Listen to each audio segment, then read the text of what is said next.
Good morning mga idol. Latest update ngayon mga idol. Pakita ko sa inyo yung ating Vulcan Taal ngayong umaga, June 23. Yan mga idol, pakita ko sa inyo.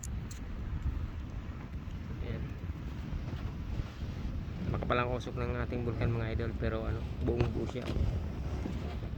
Yan, buong buo yung kanyang usok mula dito sa pinalalagyan natin. Yan. Nandito kalayo sa Vulcan mga idol, nandito kami sa Taal Lake. Ayan.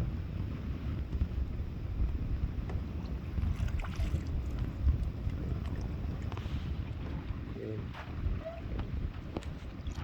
Ano siya, makapalang usok niya pero buong buo mga idol. Maliwanag ang kapaligiran mga idol. Ayan. Yes, dito sa kapaligiran niya malinaw, nandun lang. Bali ang usok ay nasa papuntang Limery, yung sa kabilang yun, nandun nagkalat ang usok sa may papuntang Limery, Agoncillo. Yan, nandun yung usok sa papuntang Agoncillo at Limery. Yan.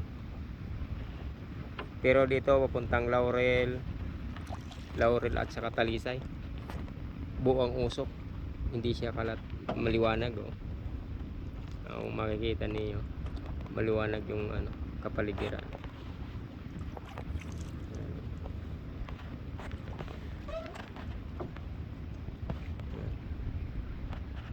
Kaya magandang tanawin, maganda yung tanawin mga idol dahil malinaw siya. Bali itong linggo na itong mga idol talagang ganyan yung niya, yung sitwasyon ng bulkan, mausok lagi. Pero wala naman kakaiba sa usok niya mga idol.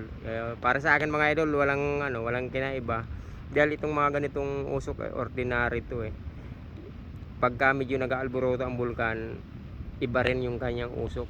Bali pagka ganito, to, ordinary yung usok niya.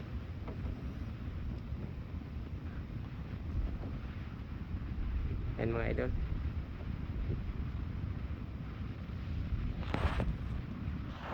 Yan mga idol, ang ating latest update sa ating Vulcan Taal ngayong June 23. Yan, magandang kapaligiran. Buong buo ang usok ng Vulcan Taal. Yan, maraming salamat mga idol. Hanggang sa muli ating video.